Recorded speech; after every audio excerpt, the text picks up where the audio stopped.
Hello, how are you all? Hope you are all doing well. Okay, today we are going to study a new topic, water. But in the textbook, it is not like a chapter. Here and there it is given. So it is there in the textbook 302, 303, 11, 12 and 13 pages. It is available for you. You can check in that pages that we studied today. Okay, you know water is essential for life. We cannot live without water. Water is essential for life. About 71% of Earth's surface is covered with water. The majority cannot drink water directly because water is impure. So all water are not good for drinking. Is it right? So we have to remove the impurities before drinking. So humans need drinking water with low levels of dissolved salts and microbes. We also need water for irrigating crops.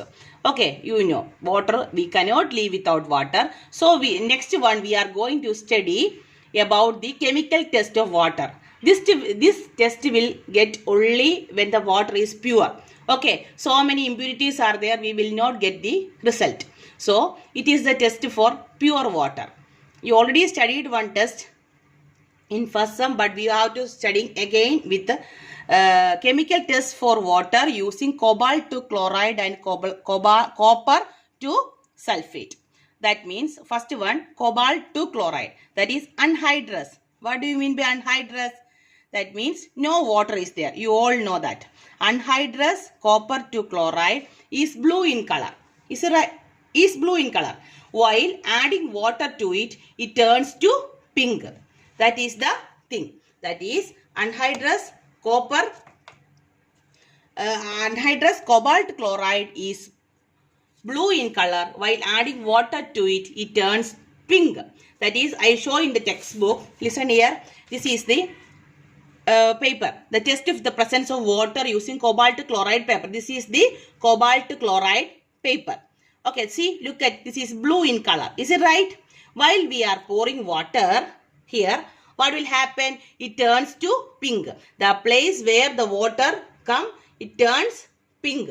That means if it is pure water only, it turns this color. Okay, if it is impure water, that means so many impurities are there, it will not turn into pink color. So this is the chemical test for water.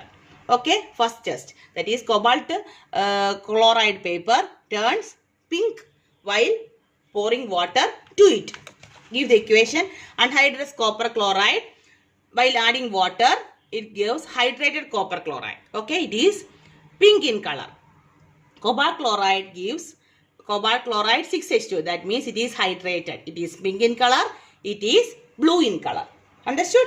Next one, copper sulfate. Anhydrous copper sulfate, same. Anhydrous copper sulfate is white in color. Okay, while adding water to it, it turns to blue. You all know that last semester we do in the lab this experiment. You remember? We heated the copper sulfate, then adding water, it turns blue. Like that, I showed one picture to you.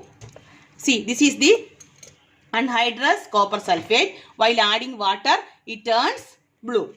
Okay, that is, if it is pure water only, this change will happen. If it is impure water, we can't get the color change. So, anhydrous copper sulfate give plus water gives hydrated copper sulfate. The equation is copper sulfate plus H2O, copper sulfate 5H2O. Okay, see, this is white in color, this is pink in color. That is, this is the chemical test for water, pure water. That means if this cobalt to chloride and copper to sulfate changes, this shows this color changes, we can say that the given water is pure. Okay, then the treatment of water by filtration and chlorination. I told now most of the water is not good for drinking, so we have to purify the water. Drinking water must be free from poisonous salt and harmful microbes. Microbes, you know, pathogens that cause diseases. Methods used to purify produce potable water. Potable water means the drinking water. First, select a fresh water source. Okay, then the water is then passed through the filter buds to remove different size insoluble salt. That means the fresh water is there, we are selecting, but it contains many impurities. So we have to pass this water selected through filter buds to remove the different size insoluble salt. It is also called filtration. Understood? Then the water is then sterilized to kill the microbes, that is chlorination. Some other sterilizing agents are ozone, UV light. Ozone is also used for disinfection. How ozone is used, you know? That means ozone oxidizes the iron, manganese and sulfur to water to form insoluble metal oxides. Okay, then these metal oxides are purified by filtration. UV rays directly penetrate the harmful pathogens and kill it. Okay, so this also in spite of chlorine we can use ozone and UV light for purification. I show you one picture of this one. Look at here how water is purified. River. This is a fresh water source. Screens for straining floating rubbish. That means impurities that are floating in the water is filtered using these screens.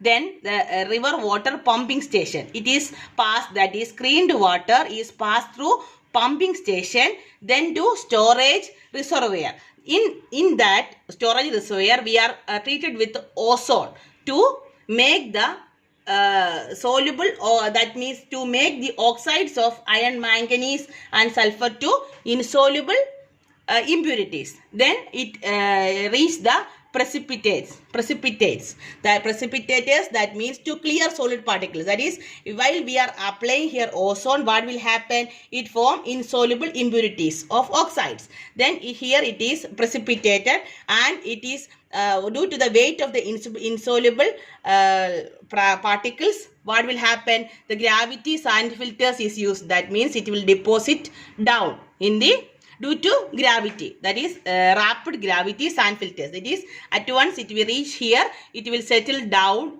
of the bottom. Then it will pass through main ozone pumps. The main ozone does is break down pesticides and other materials. Ozone function, it again do, then it is given to activated carbon granules to absorb some more chemicals. Carbon granules are added to this water to absorb the carbon, the impurities, more impurities. Then it will pass through micro stainers. Micro stainers means small stainers. That means it will hold all the even small impurities. Then it treated with chlorine. That is chlorination. Then it sent to this service reservoir, and we will get the water, drinking water. For this process is continuously used for the purification of water. Okay, next one, desalination.